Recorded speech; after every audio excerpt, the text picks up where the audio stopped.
ऋषिमुनियों की पावन धरती, देश धर्म का नाता है।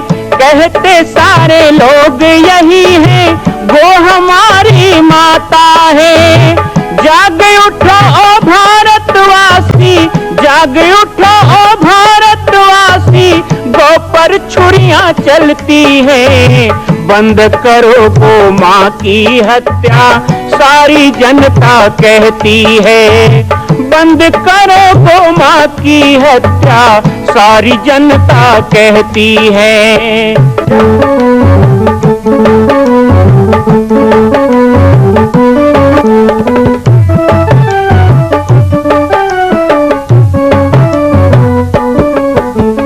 जगह जगह पर बूचड़ खाना, लाखों गौएं कटती हैं।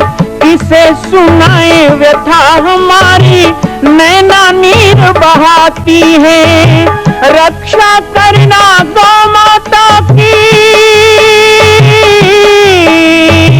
रक्षा करना गौ माता की, गीता ज्ञान सिखाती है।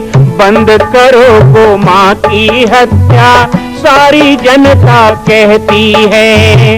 बंद करो गौ माँ की हत्या, सारी जनता कहती है। जय श्री राम, जय गौ माता, जय गोपाल।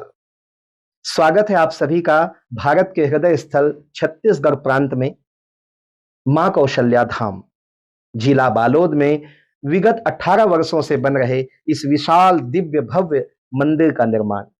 विश्व के अंदर भगवान राम के लाखों मंदिर हैं। अब अयोध्या में भी रामलला विराजित हो चुके हैं, लेकिन छत्तीसगढ़ की बेटी मां कौशल्या जो राम की माता है, उनका एक भी मंदिर पूरे विश्व में नहीं। इसीलिए यह विशाल तीर्थ का निर्माण विगत वर्षों से चल रहा है बालोद जिला छत्तीसगढ़ में। 25 करोड़ की लागत से बनने वाला 108 फीट ऊंचा, 65 फीट चौड़ाई और 136 फीट लंबाई का राजस्थान के ठोस पत्थरों से बनने वाला यह मंदिर हजारों वर्ष तक भारत में 5वें धाम कौशल्या धाम के रूप में स्थापित रहेगा। 3 तल के इस मंदिर में प्रथम तल पर भगवान शिव, मध्य तल में गोद में रामलला को लेकर स्वर्ण सिंहासन में मां भगवती कौशल्या विराजित होंगी और तीसरे तल पर पंचमुखी हनुमान। इसके अलावा सामाजिक समरसता को समर्पित यह मंदिर सनातन हिंदू धर्म के समस्त देवी देवताओं महापुरुषों की मूर्तियों से सुसज्जित होगा। आप सब एक एक मूर्ति का संकल्प भी इस मंदिर के लिए कर सकते हैं। ध्यान रखिएगा, यह अवसर बार बार नहीं मिलेगा, क्योंकि 2026 में मां कौशल्या का दिव्य भव्य धाम स्थापित हो जाएगा। मां कौशल्या विराजित हो जाएगी। एक बार पुनः आप सबको निवेदन करूंगा, आइए, जुड़िए और सबको जोड़िए इस विशाल तीर्थ के निर्माण में। मैं राम बालक दास महात्यागी आप सभी को आह्वान करता हूं, संपूर्ण प्रदेश एवं देशवासियों को, कि जिस तरह रामलला के दिव्य भव्य मंदिर के लिए आप सब ने मुक्त हस्त से दान दिया है, इसी तरह मां कौशल्या के एकमात्र विश्व के प्रथम धाम के निर्माण में आप सभी मुक्त हस्त से दान दें। यह दान 3 आहुति के रूप में लिया जा रहा है। हम 1100, 1700, 5100, 11,000, 21,000, 1 लाख, उससे भी अधिक जो भी राशि करना चाहें 2025 और 26 के अंतर्गत 3 बार देने का संकल्प लें। जय श्री राम, जय गौ माता, जय गोपाल। दादाजी की पार्टी कार्यक्रम में आप सभी का स्वागत है। आज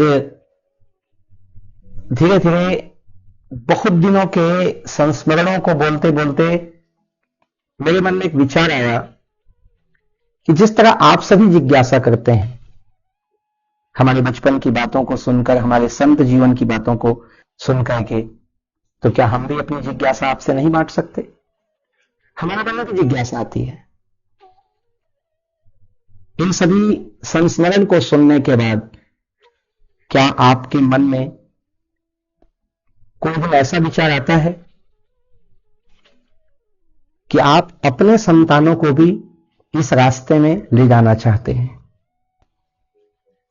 क्या आपने अपने बच्चों के मन में कभी उठते हुए ऐसे भाव देखे हैं जो वैराग्य का प्रतीक हो? क्यों नहीं हो सकता? एक बहुत अच्छी कहावत है कि घर से सिपाही निकले लेकिन पड़ोसी के घर से। हमारे घर से क्यों? यदि हमारे बच्चे सेना में नहीं जाएंगे तो देश की रक्षा कौन करेगा? तो बोले हां जाना चाहिए, लेकिन पड़ोसी के घर से, मेरे घर से क्यों? हमारे बच्चे तो घर में रहने चाहिए, वो तो पैसा कमाएं, वो तो नौकरी करें, वो तो माँ बाप के बुढ़ापे का सहारा बने, लेकिन देश की सीमाओं की रक्षा के लिए कौन अपने बच्चों को भेजेगा? जिस तरह देश की सीमाओं के लिए एक जवान का सेना में जाना आवश्यक होता है, और वो भी किसी न किसी माँ बाप को करना होगा निर्णय, इसी तरह हम आज वर्तमान में देखते हैं, बालापन ते हरि भजे रहें सदा उदास, ताको गंगा आस करें कब आई हैं हरिदास। बचपन का वैराग्य तीर्थों को भी पवित्र करता है।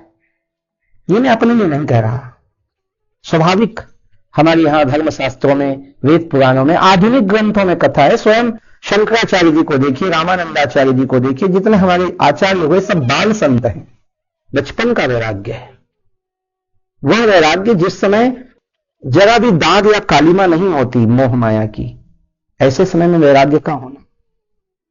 कहते हैं ना कि हम प्रातःकाल उठें तो बहुत सारा कार्य जल्दी कर लेते हैं, इसी तरह बचपन से ही वैराग्य प्रारंभ हो तो बहुत कम उम्र में हम बहुत कुछ कर सकते हैं।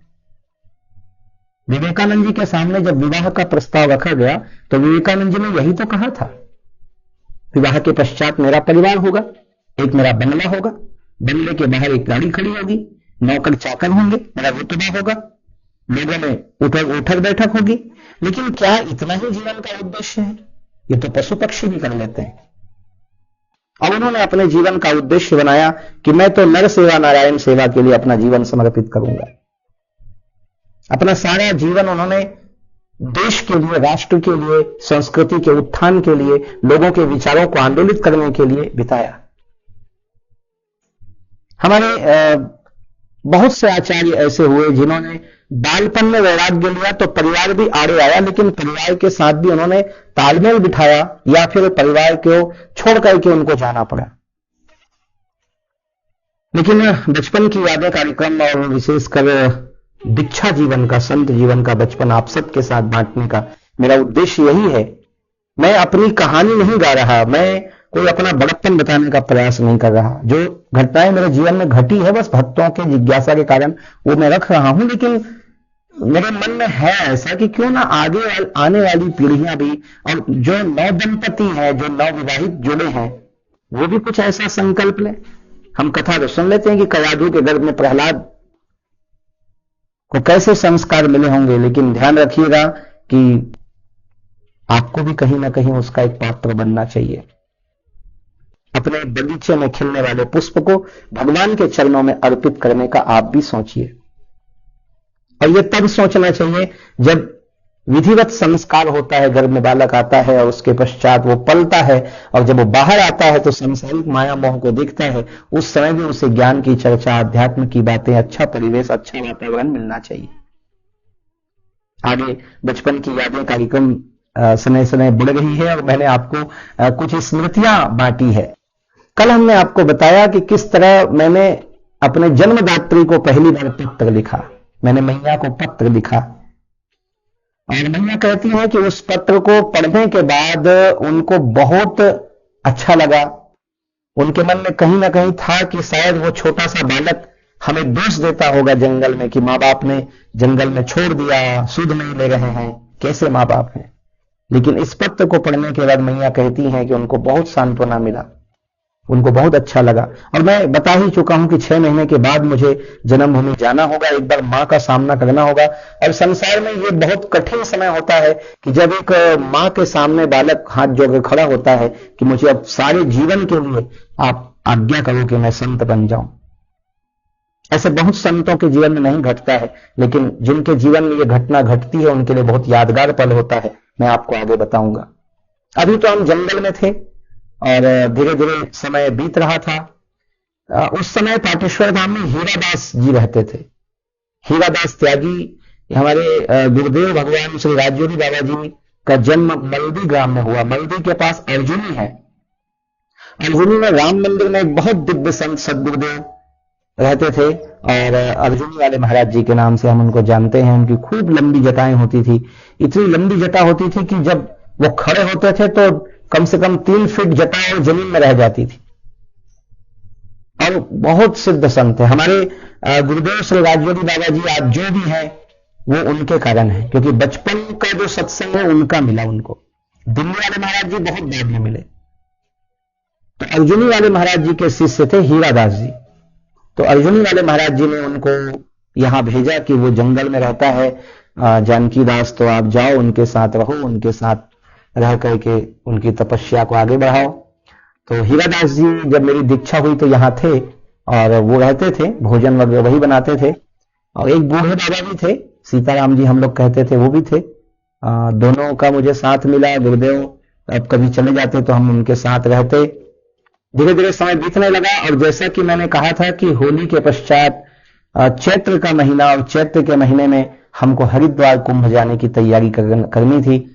गुरुदेव ने आसपास गांव में, मुझे जहां तक याद है, खबर फैलाया कि कुटकी चावल हो तो वो दीजिए, कंद है, डांग कांदा है, सुगम कांदा है, नांगर कांदा है, पीड़ी कांदा है। तो तैयारी चल रही थी कुंभ जाने की। हम जंगल से जा रहे हैं तो जंगलों में जो चीज मिलता है, जो दिल्ली वालों को नहीं मिलता, वो चीजें हमको लेकर के जाना था।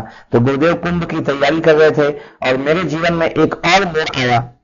एक बार घर में मैं सबको कहता था कि अब मैं साधु बनूंगा, मैं संत बनूंगा, लेकिन अब मैं आश्रम में जुड़े हुए भगत लोग जो थे, जो गांव के बच्चे थे, उनको बताता मैं अब हरिद्वार जाऊंगा, मैं दिल्ली वाले दादाजी से मिलूंगा और ऐसा होगा। इसी बीच में गुरुदेव ने मेरा एक संस्कार किया, जिसको विभूति संस्कार कहते हैं। हालांकि मेरी उम्र अभी नहीं थी, लेकिन गुरुदेव की भी इच्छा थी कि मैं बहुत अलग रूप में रहूं। तो उनको लगा कि अब हरिद्वार कुंभ जाना है तो क्या करें, तो बालक दास विभूति धारण करो। तो मुझे भस्म शरीर में लगाना होता था और भस्म लगा करके रहता था, शरीर और एकदम खिल गया, लेकिन उससे कुछ तकलीफ भी मुझे होती थी। समय अनुसार हम डोंडी लोहारा पहुंचे। डोंडी लोहारा से हरिओम महाराज हमारे साथ, मैं, गुरुदेव, हरिओम महाराज और शायद एक या दो भक्त थे, बिसाहू राम जी रहे होंगे। तो ऐसे 3-4 मूर्ति हम चल पड़े हरिद्वार जाने के लिए। राजनांदगांव के लिए एक बस चलती थी डोंडी लोहारा से। हम राजनांदगांव स्टेशन पहुंचे, वहां से हमको ट्रेन में सफर करना था। अब मेरे पास ये था कि मैं कभी ऐसा गया नहीं, लेकिन गुरुदेव के साथ पहली बार इस तरह का सफर। एक घटना मुझे याद आती है, संभवतः झांसी के आसपास जब हमारी ट्रेन पहुंची थी, तो उस समय मैं बहुत छोटा था और मेरे बाल बस छोटे छोटे बाल थे मेरे। दीक्षा को 2-3 महीने हुए थे, तो छोटे छोटे बाल थे और एकदम गोरा था मैं, और पीले पीले कपड़ा गुरुदेव मुझे पहना देते थे। तो मैं बिल्कुल लड़की की तरह दिखता था, छोटी सी लड़की हूं मैं ऐसा। और तो ट्रेन में पुलिस वालों ने गुरुदेव को तंग किया बहुत, इस लड़की को तुम कहां लेके जा रहे हो। गुरुदेव ने कहा ये लड़की नहीं है, ये संत है, ये लड़का है। तो हरिओम महाराज, मुझे स्टेशन में गाड़ी रुकी थी तो पुलिस वाले चेक करते हैं उन लोग, फिर मुझे ले गए हरिओम महाराज, और जहां रेलवे का थाना होता है वहां पर ले जाके खूब जांच पड़ताल हुई कि नहीं ये ठीक है साधु। मुझे पूछा गया, मैंने कहा मेरे माता पिता ने दिया है। उनको ये शंका था कि कहीं से चुरा के ला गए, भगा के ला गए। तो ऐसा प्राय होता था।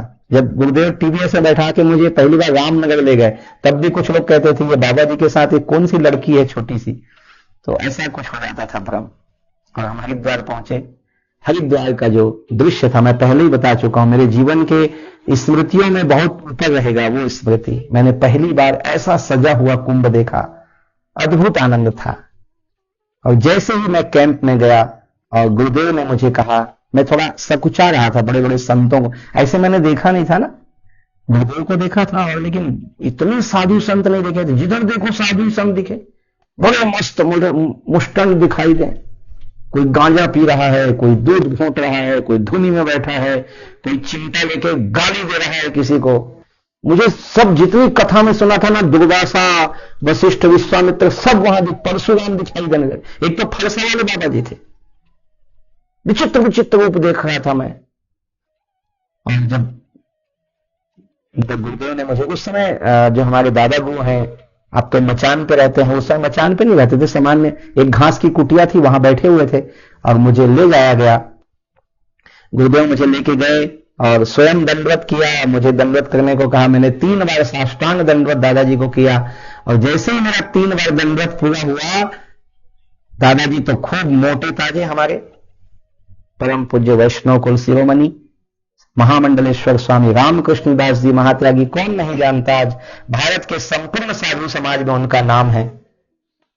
तो पूज्य दादा गुरु जी ने मेरा एक हाथ पकड़ा, मुझे अच्छी तरह याद है, और पीठ में जोरदार मुक्का लगाया, कहा जवान आ गया हमारा। और उनके मुंह से पहली बार आवाज आई, यार बालक भगवान आ गया भाई। बहुत प्रसन्न हुआ और सीधे खींच के अपनी गोद में बैठा लिया उन्होंने, और गोद से उतारते नहीं थे मुझको। बहुत प्रेम मिला। हरिद्वार कुंभ की कुछ रोचक संस्मरण आपको बताऊंगा, कुछ संत जीवन को जो मैंने नजदीक से देखा उसके बारे में बताऊंगा, और कैसे हम वहां पर कैसे कैसे हमको मित्र मिले और क्या क्या हुआ। इसको जानने के लिए आप अगले भाग का इंतजार करेंगे। बाबा जी की पाती में बचपन की यादें कार्यक्रम में कल पुनः मिलेंगे हरिद्वार कुंभ 1986 के संस्मरण के साथ। तब तक के लिए आज्ञा चाहूंगा, इसी तरह जुड़े रहें, हमारे चैनल को सब्सक्राइब करें, घंटी का बटन दबाएं, और साथ ही साथ आप सबसे चाहूंगा कि इसे अधिक से अधिक शेयर कर जन जन तक पहुंचाएं पाटेश्वर धाम का संदेश। जय सिया राम, जय गौ माता, जय गोपाल। मां कौशल्या के धाम का निर्माण प्रारंभ हो चुका है, अब 2026 में पूर्ण होने वाला है। अरे अंगद हनुमान नहीं तो गिलहरी तो बनिए। एक छोटा सा संकल्प आप अपने मां भगवती के लिए नहीं कर सकते हैं? यदि आप राम भक्त हैं तो मैं चाहूंगा कि मां कौशल्या के धाम के निर्माण के लिए आप अपने जीवन का एक अंश जरूर समर्पित करें। आइए हमारे नीचे चल रहे व्हाट्सएप नंबर और अकाउंट डिटेल पर संपर्क करके अपने जीवन का एक अंश लगाकर आप भी पुण्य के भागी बने। मैं राम बालक दास महात्यागी, मां कौशल्या धाम, जिला बालोद, छत्तीसगढ़ से। मां कौशल्या की पावन जन्मभूमि छत्तीसगढ़ प्रांत में बालोद जिला में स्थित है श्री सर्वसिद्ध शक्तिपीठ जामड़ी पाटेश्वर धाम। परम पूज्य सद्गुरुदेव राजयोगी बाबा जी की तपस्थली श्री पाटेश्वर धाम और विश्व के अद्वितीय मां कौशल्या जन्मभूमि मंदिर निर्माण का दर्शन करने और इसी प्रकार समसामयिक विषयों पर अपना ज्ञान वर्धन करने के लिए और 10,000 गायों के लिए बनने वाले श्री हनुमान नंदीशाला गो अभ्यारण्य का समाचार प्राप्त करने के लिए आप सभी देखते रहें YouTube चैनल पर, और हमारे चैनल को आप सभी सब्सक्राइब करें, घंटी का बटन दबाएं ताकि आप सूचनाओं से जुड़े रह सकें। जय श्री राम, जय गौ माता, जय गोपाल।